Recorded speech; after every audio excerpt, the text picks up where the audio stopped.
And hello fellow Taker, Space Bandit here with another episode of World of Tanks. And today I have a double feature for you. Yes, Hellcat 105, we're gonna call it correctly this time around. We're not gonna call it Hellcat 305, even though that's what I call it. But I got so many reminders from you guys, like, it's not Hellcat 305, it's Hellcat 105. Okay, it's Hellcat 105 then.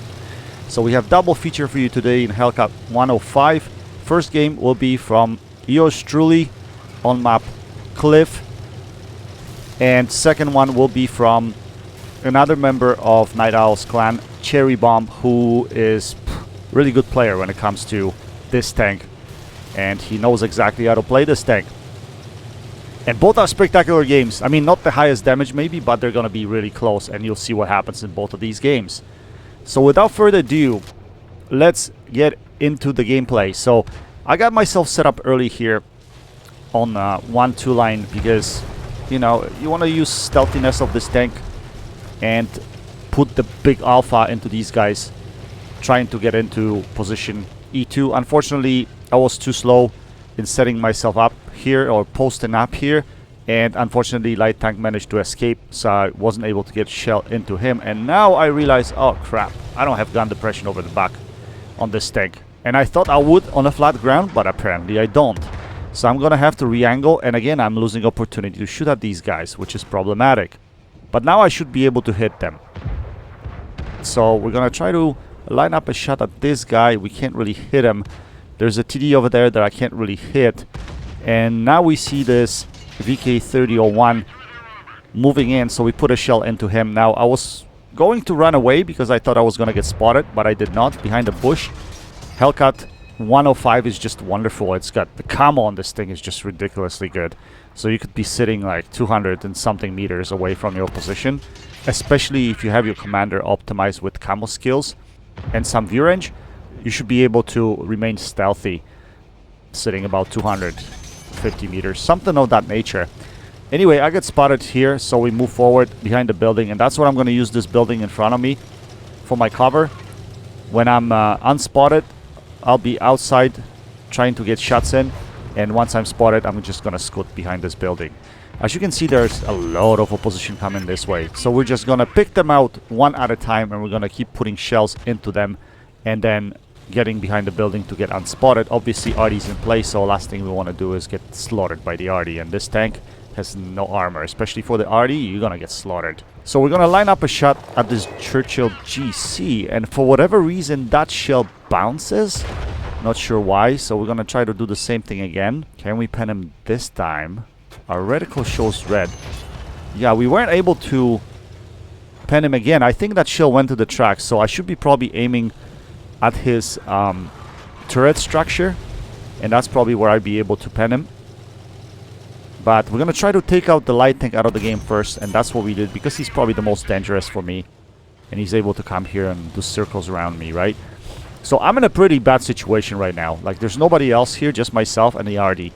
And I'm hoping that RD at least is going to be paying attention to these guys. Whoever's going to try to come around the building overexposed, I hope RD pays attention to them. At the same time, I'm getting proximity spotted now, and the opposition RD is trying to hit me.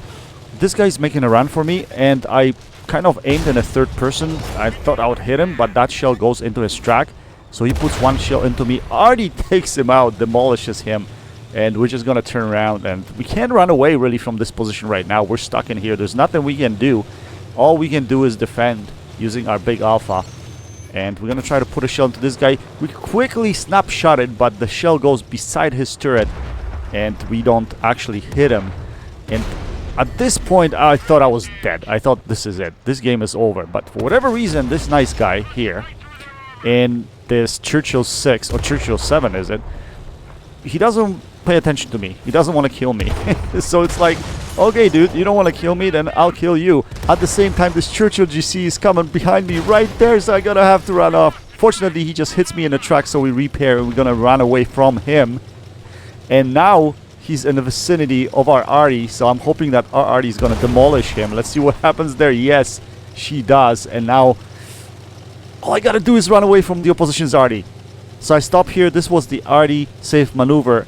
I stopped and started moving backwards, but I think I did it wrong. I should have went behind the building because Artie was actually aiming at me, and that shell missed, because otherwise Artie should have been able to take me out of the game. But I got lucky on this one, fortunately. So we're gonna back up into these buildings here, and we're gonna still play it safe. We're gonna see what our tank spots there, but at the same time we notice that we have no shots and we have no presence on the other side of the map. So I decided to make my way over to the middle or central area of the map. And when we're in a central area of the map, we're gonna see what appears over there. I still have some HP. I have 281 HP, which should be pretty good because we're top tier. So at this tier we shouldn't really be demolished by pretty much anything. Like captured KV-1 can really put beating on us if it would actually catch us in the open if we were spotted. Well, he's a one-shot to us, but if he did catch us in the open field, we definitely would have had trouble killing this guy. But we do have a shot at him right here. Can we put a shell into him? Yes, we can, and we take him out of the game. We make this game closer. It's 3v3. It's going to be interesting finish right here. So I was going to come in the middle right here and see if I can spot anything. So that's the first thing. We're just going to get ourselves into that bush right in front of us. And we're going to try to see if we can spot anything at all. We don't know where the opposition's medium tank is. That's a problem. And I just can't remember where he was spotted last. I think he was spotted around G2, G3, but I wasn't sure. And I didn't know whether he was actually making his way around the outside of the map, 8 line or 9 line. But he gets spotted all of a sudden, and he takes out our medium tank. So we know where he is right now. He's on 1-2 line. So that means we have plenty of field to work with on this side of the map. So what I wanted to do here is stay away from that dip from G4 area, right? I wanted to kind of move away from that area so that makes sure that that guy doesn't spot us. So we're gonna take a wide route. We're gonna get ourselves behind that rock on our right hand side right there. And the first thought was to spot the Artie. If we can spot the Artie and take the Artie out of the game, that would be probably the best thing we could do. So we're gonna try to do that while we try to avoid that rock first anyway. And here we spot the Artie, and Artie doesn't even spot us. And the funniest thing is we fired our gun and he didn't even spot us when we fired. And that could have been because we were behind the 2 trees right here. So it's kind of working like a double bush at the same time. And that's why he didn't spot us. But from this distance, that's strange, to be honest. Anyway, we're gonna come out from this side here now to see if we can respot the medium tank. He's not here. We should be able to outspot him. Yes, we do. And we catch him going on top of the ridge, and we take him out of the game. So it's 2v1 right now, and the last enemy tank left is the Artie. So we should be able to spot him here. Even if he takes us out of the game, our Artie should be able to shut him down, right? So we spot him right here. He's actually looking at us. Can we put a shell into him? Yes, we do. And we take him out of the game to finish this game in style. So pretty close game in my Hellcat 105. It's a really, really good tank, guys. I strongly recommend it. If you still don't have one, I strongly suggest you get it, optimize it for camo. It's just amazing. We finished with 7 kills, almost 2.2k damage. Looking at post-game stats, made credits, made about what, 58,000 credits on premium account. We killed 7 tanks, which means we got Devastator medal, 2.1k damage. All kinds of medals, Devastator, Pascucci's for killing 2 Arties, Ace Tanker, Reaper medal, Bruiser, Sniper, Fire for Effect, obviously a Top Gun as well, because we killed 6 tanks also, and I did not expect high caliber, but I'll take it. And we're currently sitting at 69.9% for the 3rd mark of excellence. Very nice game in Hellcat 105. Still a great tank to play. Finished on top of the team with 1760 base XP, and we also dropped in about 900 spotting damage into that as well. So combined total was about 3k. Not too shabby at all. And our second game of the evening is from Cherri Bomb. Cherri Bomb in his Hellcat 105. Also this time on map Arctic region, which is again a very good map for this tank, to be honest. I mean, this tank thrives on big maps, obviously, but even on smaller maps, the camo on this thing is so amazing that you can even play on the smaller maps. with this tank and do well in them, right? So he's gonna get himself initially to this position here. This is to kind of counter all these guys that'll be coming the H line from here. As you can see, he sets up sideways so he can run off into hiding forward behind the hill. And the reason why is Hellcat 105 speed, backward speed, is pretty brutal. So last thing you want to do is run away going backwards. You want to go forward. So as you can see, Cherri's setting up the same way as I do in my games. Anyway, you see a couple of tanks here. This is Panzer 5-4. I think he missed that shot. Probably didn't lead it the way he would want to be honest. But he might get another crack at him in a split second here, if he pokes his head. We'll see what happens. He gets another customer behind the rock over there. Can he hit him? Yeah, he hits him for 300. Quite nice shot over there. Lands it pretty well, and that guy doesn't want to poke out anymore. So yeah, Hellcat gameplay is very passive. I mean, depending on what kind of gameplay you prefer. Obviously, light tanks are very active because you got to scout. Then heavy tanks you brawl. Then TDs, just like Hellcat, you have to sit in the back, use your stealthiness, and get yourself in good position so you can pick these guys out one by one and try to support your teammates that are up front, close and personal, right? So he takes that heavy tank out of the game. Now he's going to focus his attention on this Panzer 5-4. But Panzer 5-4 is behind something, so he can't really see him.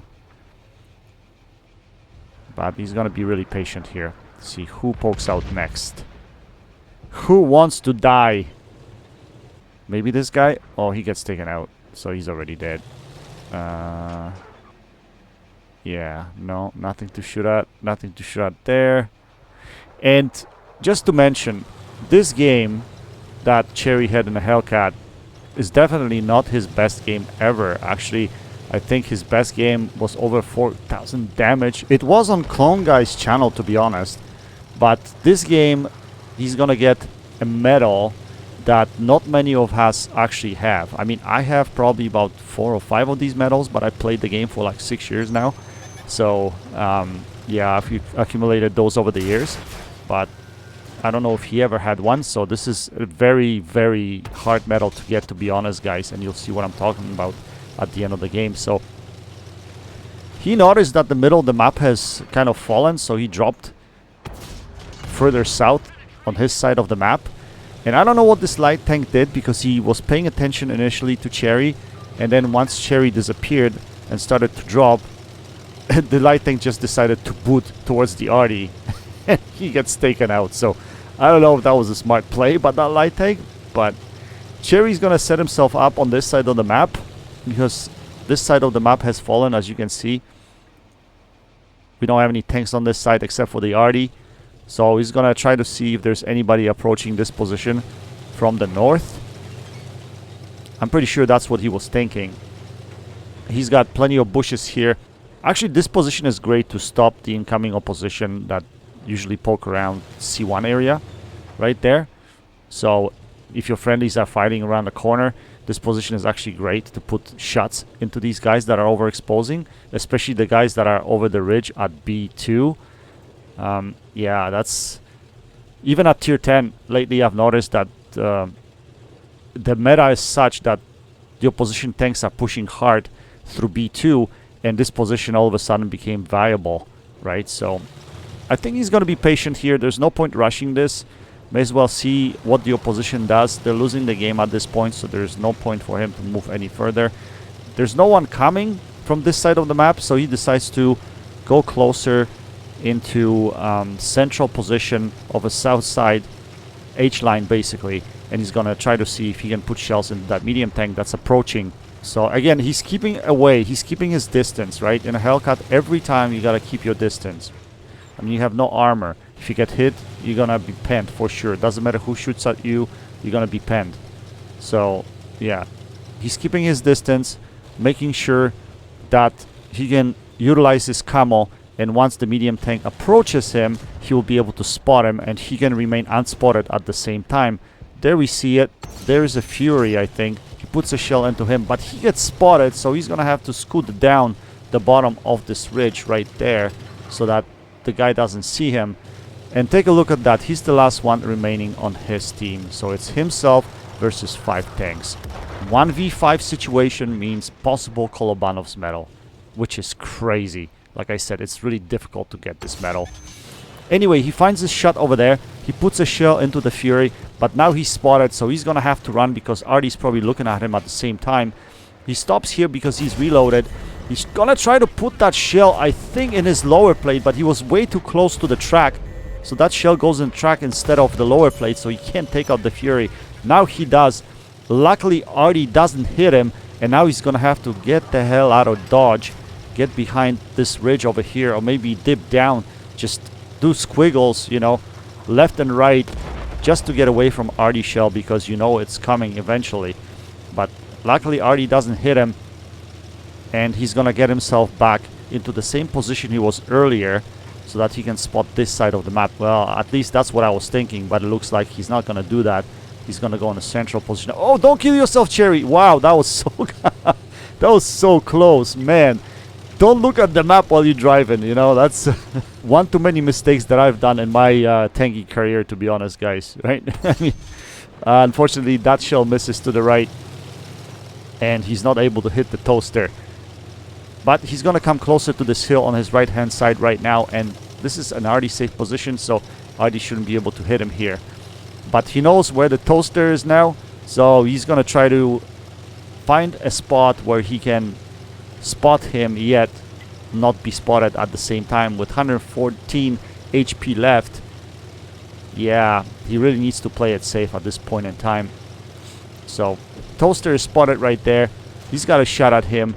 You should be able to put a shell into him, but he disappears, so he's gonna fire blindly. I'm not sure if he actually hit him there. Oh, I wasn't paying attention, not sure. Can he take him out of the game right here? Yes, he puts that shell in. He leads it well, and he takes him out of the game. And now it's 1v3 situation.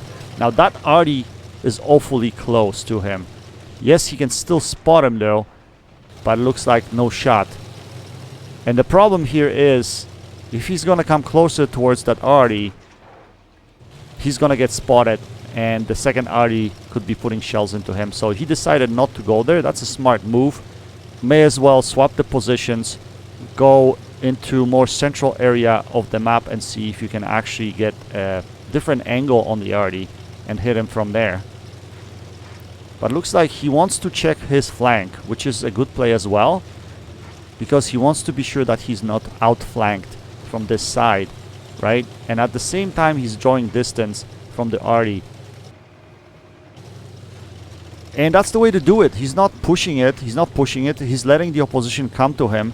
He knows he can pretty much outspot anyone on the opposition's team. So he's just gonna sit in one spot and be very patient in this situation. Artie decides to go for it, and he gets spotted, and he's gonna pay the price right there. Yeah, you don't have enough view range, bud. Unfortunately, there's no way you can outspot Hellcat 105. It's just not possible. Even with all the view range perks and camo perks, I don't think that Artie would be able to outspot the Hellcat 105. It's just not possible. So all of a sudden, it's 1v2. Now, we know for a fact that the TD was spotted at one point at the sniper hill at C8. I remember that exactly. So it is possible that TD is still sitting there, or it's also possible that TD has relocated. As far as the Hamel, which is the Artie remaining, still quite dangerous tank, and you can easily one-shoot him, to be honest, so we don't know where he is. So Cherri is going to play it safe, and look the way he's driving. Now that's a very important aspect to point out to the new players. Always be close to the cover, right? Or to the imperfections in the topography of the map, right? Or the ground. So be close to the rocks, be close to the buildings, make sure you can drop down to the lower area of the ground in order to have cover. In case you're in trouble, you always have somewhere to run away, right? So as you can see, he's really close to the rocks on the right hand side, and he's using bushes on his right hand side to try to spot whoever it is at C7, but he cannot spot him. Now, knocking down the trees is a problem, and you have to try to not to do that, because some RD players are really smart and they will be looking or scanning through the area and looking for fallen trees, so they can actually estimate quite easily where you are if they were looking in the same area where you were actually going. It's possible. But anyway, he's playing it smart so far, approaching the positions very slow, making sure he's using bushes, making sure he's using rocks for cover. Here he's in a little bit of an open area, but he's already scanned the area earlier, so he knows that there's no one else over here that should be able to spot him. And now he's gonna come up to this location here at B4 or B5, and from here he should be able to spot all the way across into B8, B9, right? So that's exactly what he's gonna try to do. Again, he cannot spot anything. He's gonna come closer, as you can see, go on top of this ridge to see if he can spot anything, but there's nothing appearing, absolutely nothing. Now, it is possible that RD's sitting at A9, because that's a position where RD likes to sit, and there's a dip there where it's really hard to spot the RD even if you're getting really close to it. So that would be one place to check. Second is, I guess we don't know whether there's anyone at the 0 line, because they could still be sitting somewhere at F9 or H9 or somewhere in that area right over there, so it is quite possible. Now here, this access point is only between the rocks. If you go left or right, you won't be able to get across, right? So he has to go this way. Now he's gonna check out that RD position, I think, on the left hand side. Right in that dip. Is the RD there? No, RD is not there. So he's gonna continue driving forward. So at this point, I guess I would anticipate too that at least the TD is still sitting at the sniper hill. We don't know what the RD is, which is a bit scary, but the first goal is to make sure to take out that TD that's on the sniper hill, and I'm pretty sure he would be there. You usually figure out tendencies of the players. Some newer players, they'll just never move from the location where they're at, right? So luckily, oh, he spots the TD right there, and luckily the TD is not looking at him, so he's gonna try to place a tracking shot into him, and he does. He immobilizes him, so that way he can just take him out of the game. He engages his combat ratios to make sure his reload is faster, and he does take him out of the game. Now he's gonna have to run off quite quickly to make sure RD doesn't hit him. We don't know where the RD is, although it doesn't show like he's targeted. So RD fires. Oh, RD's on top of the sniper hill as well. He should be able to take him out right there. Yes, he puts a shell into him, and he takes him out of the game, completing this game 1v5 at the end and getting one of the most prestigious medals in World of Tanks, which is a KOLOBANOV's medal. Fantastic game by Cherri. Fantastic by being patient. And it's not extremely high damage game. He did 2.7k damage, had 6 kills, which gives him Top Gun medal. But look at that. He gets that beautiful KOLOBANOV's medal, which was truly earned. It wasn't earned by capping. It wasn't earned by running away on the assault mode. It was truly earned by killing all the 5 tanks at the end of the game. On top of that, he gets Pascucci's medal, Top Gun. Only class 1 for this game, which is surprising because KOLOBANOV's is so hard to get. I think, at least in this situation, Wargaming should consider giving players with KOLOBANOV's an ace tanker regardless of what the score is, because I think that medal itself deserves an ace tanker. Anyway, quite a fantastic, absolutely fantastic game by Cherri, especially his patience, the way he approached the end minutes of the game. I thought that really was well done, and he deserved the result that he's gotten on this tank. So he finished on top of the team with 1701 base XP, 2.7k damage. Not much spotting because he was mostly damage dealer in this game. Anyway guys, I hope you enjoyed this video. That's it for now. Until next time, happy tanking, Space Bandit checking out.